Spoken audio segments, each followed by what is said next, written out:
Okay, we'll be having a look at this question here, and we're gonna use knowledge of calculus and also find the equation of tangents to solve this one. So let's read the question first. The graph of fx equals to square root of x multiplied by 1 take x is shown on the other side of the PowerPoint and with x within the domain of 0 to 1. Okay. Question A asks us to find the gradient function of the tangent to fx for x between 0 and 1. Okay, so first let's write this function on the board. So we have fx equals to the square root of x multiplied by 1 take x. In order to find the gradient function of the tangent to fx at any value of x, the first thing we're going to do is to differentiate this function here. In order for us to differentiate, what I'm deciding to do is that I'm going to write the square root of x as x to the power of half, then multiply by 1 take x here. Okay. Until now, when you look at this function here, you're probably thinking, okay, to find the derivative, I can always use the product rule. But to save us some time and some energy, what I'm going to do is to expand this bracket. So that will become x to the power of half, take x to the power of 3 onto here. Okay. Then, in order to find the derivative function, what I'm going to do is just do f dash x. Okay. So, given this form here, I don't have to use a product rule anymore. I can just use a simple power rule, and that just simply half multiplied by x to the power of negative half, take 3 on 2 to the power of half here. Okay. Then let me write this one as fraction form. Okay, so that will be 2 down at the denominator, then that because it's x to the power of negative half, so that will be a square root of x at the denominator as well, and the numerator on the top is just simply 1. Okay. Then take, okay, I have 2 at the denominator, write 2 here, then on the top I have 3, and x to the power of positive half, that just be a square root of x on the top.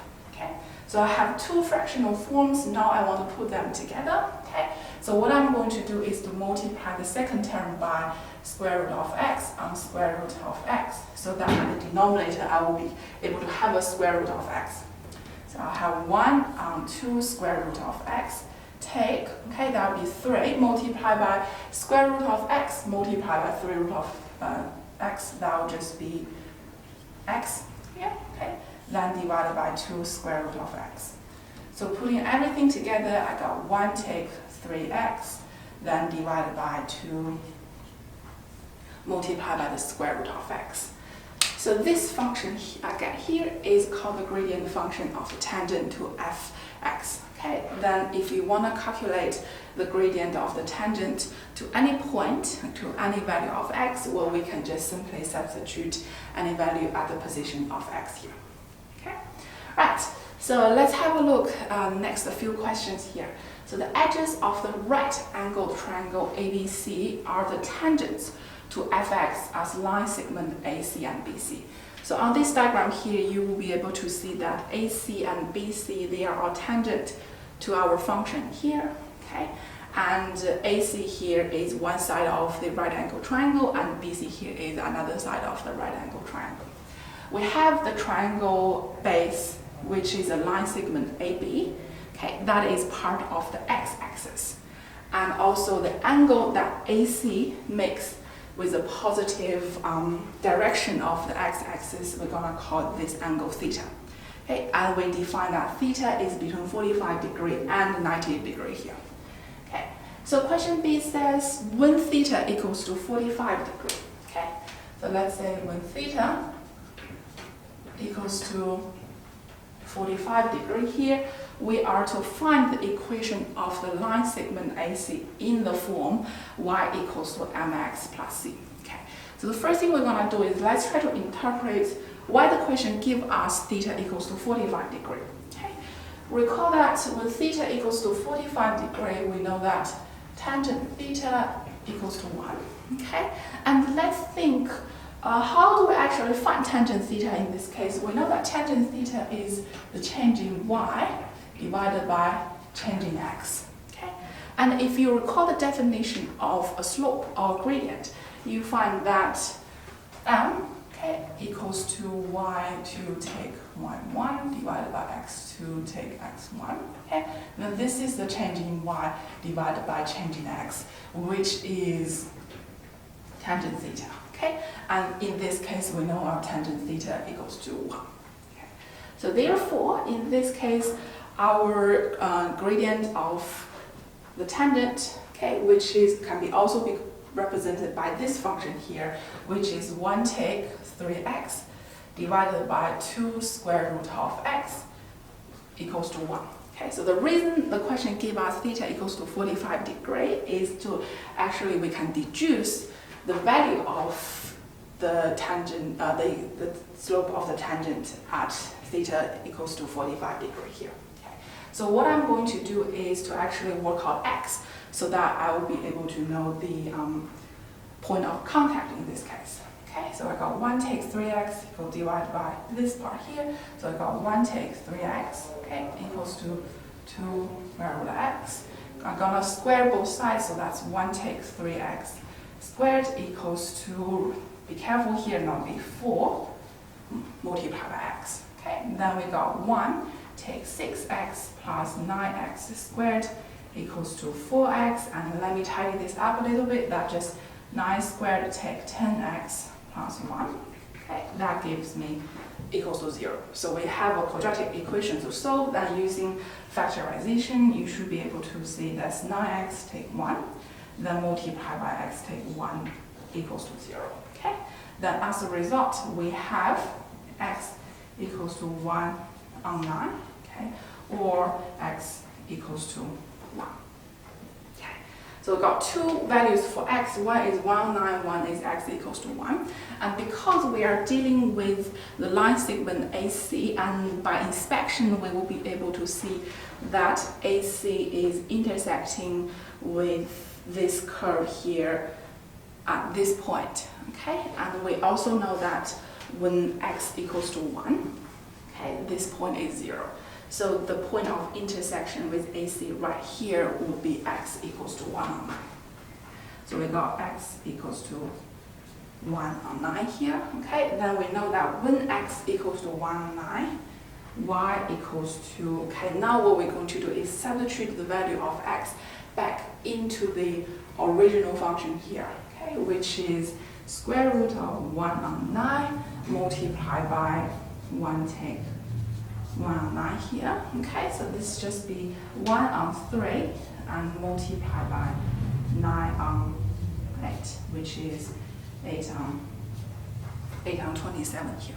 Okay, so what I have right here are the point of contact. Okay, so we're gonna say the point of contact is 1 on 9, okay, and 8 on 27. Okay, so what next? We're gonna have the general form y equals to mx plus c. Okay, then we know that the value for m is just 1. Okay, so that will be x plus c. Then what we're going to do is to substitute the point of contact, which is this point, into this equation here. So we got 8 on power of 27 equals to 1 on 9 plus c. Okay, as a result, c equals to 8 on 27 take 1 on 9, which is 8 on 27 take 3, which is 5 on 27. Okay, so therefore the equation of the line segment AC in this case is y equals to x, okay, plus 5 on 27. Until here, we have finished question B here. Okay, so the way we think about B here is firstly we need to work out the gradient of the tangent. Then next we need to find the point of contact. So we have a point to substitute into the general form here in order to find the C. Okay, so that's enough question B. Okay, so the next one requires us to find the equation of the line segment BC, which is the other side of the right angle triangle. Okay, so let's have a look. We know that the slope of AC, okay, is 1. Okay, this is from part B. We know this is 1. And we know that AC is perpendicular to BC because that's a right angle there. So we will know that the slope of BC should be the negative reciprocal of the slope of AC, which is -1 and 1, which is -1 here. Okay, so we have the slope of BC right here. Okay, then therefore we can use the same method as what we did with part B here, using the gradient function to work out the equation of BC here. Okay, so we know that 1 take 2x divided by 3x here, that equals to -1 in this case here. Okay， 写错东西了，然后重来录。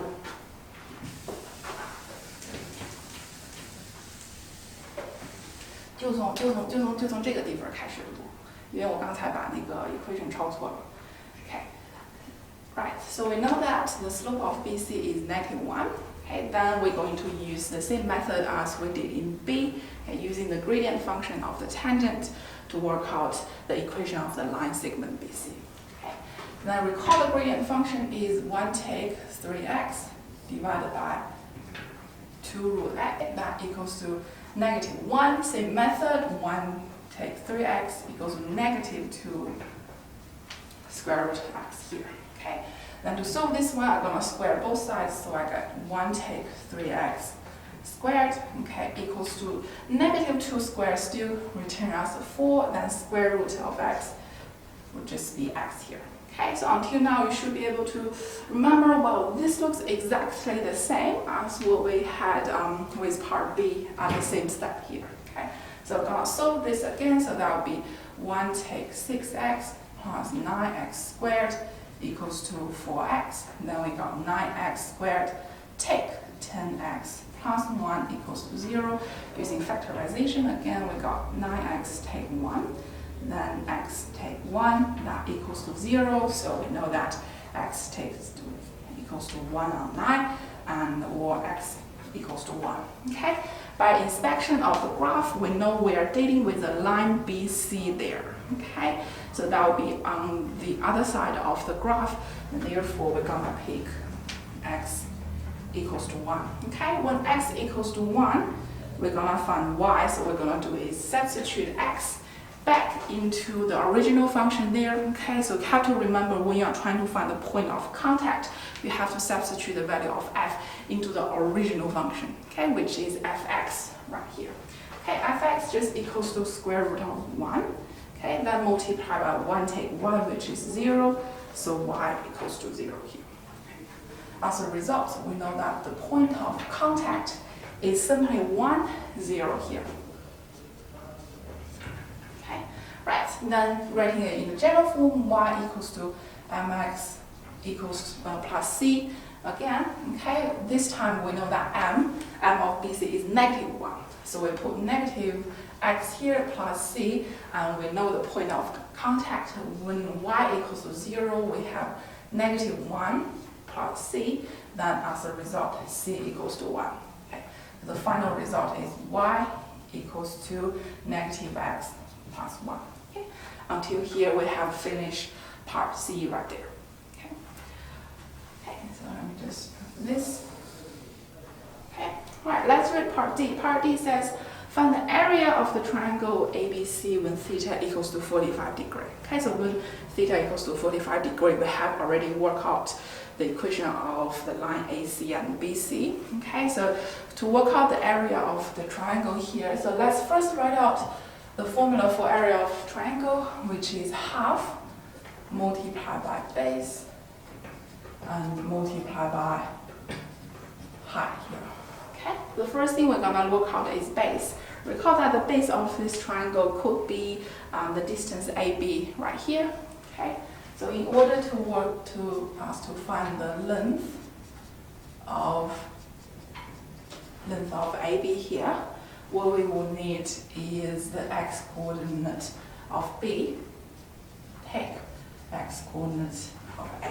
Okay, so we have the equation of the line BC right here.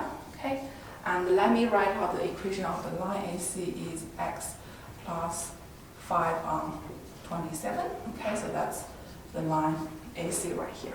To work out the coordinate of B here, so we're gonna let y equals to 0 in y equals to negative x plus 1, okay? And therefore x just simply equals to 1, then this is x b just 1. Okay. Then the next thing we're going to do is find the coordinate of xa. Okay. So we're going to let y equals to 0 in y equals to x plus 5 1. 27 here, then therefore I know that xa equals to negative 5 1, 27. Okay. So the length of AB is just 1 take negative 5. Okay, let's don't forget the negative 5. So I put a bracket here. Take 27 here. Okay, so that's just 1 and 27 here will give us the length of AB.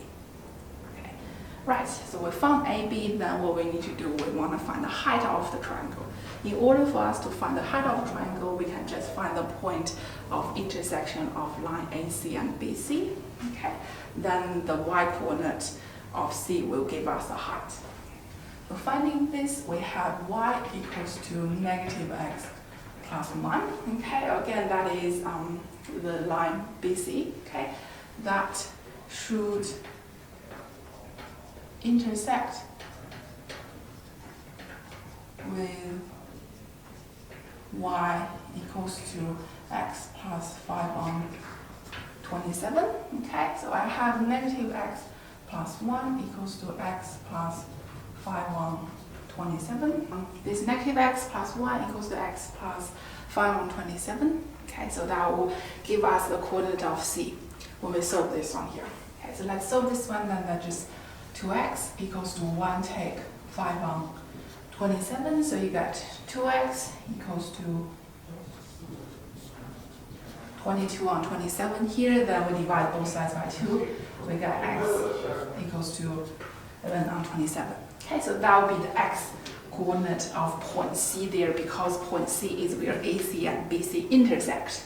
Okay, in order to work out the y coordinate of C here, you can substitute the x value, okay, into the line of AC, or if you want to do, you can also substitute that into the line of BC here. Okay, so I'm going to substitute in the line of BC, so I got negative 11 on 27, okay, plus 1, then that's just 16 on 27.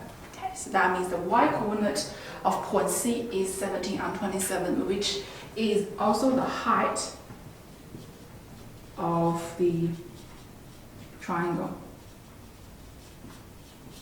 Okay, so we have the height, we have the base, so now we're ready to substitute those two quantities into the area here.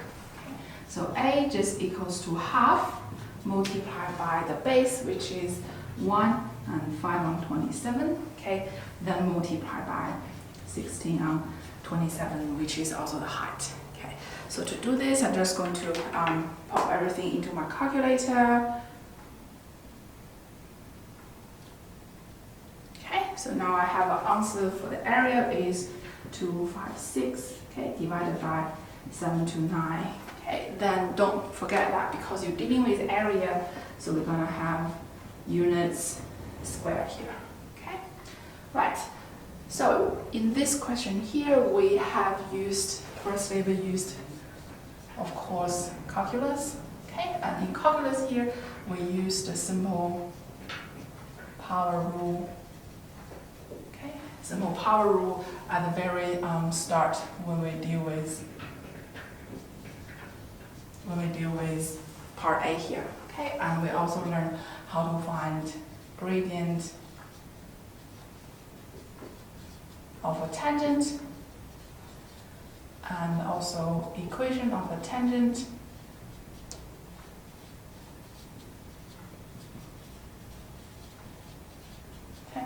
Okay, and we also used that equation of a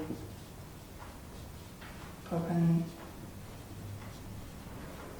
line segment, okay, which is our BC in this case. Okay, and of course we have used area of triangle here. Okay, so these are knowledge summary for this particular question here.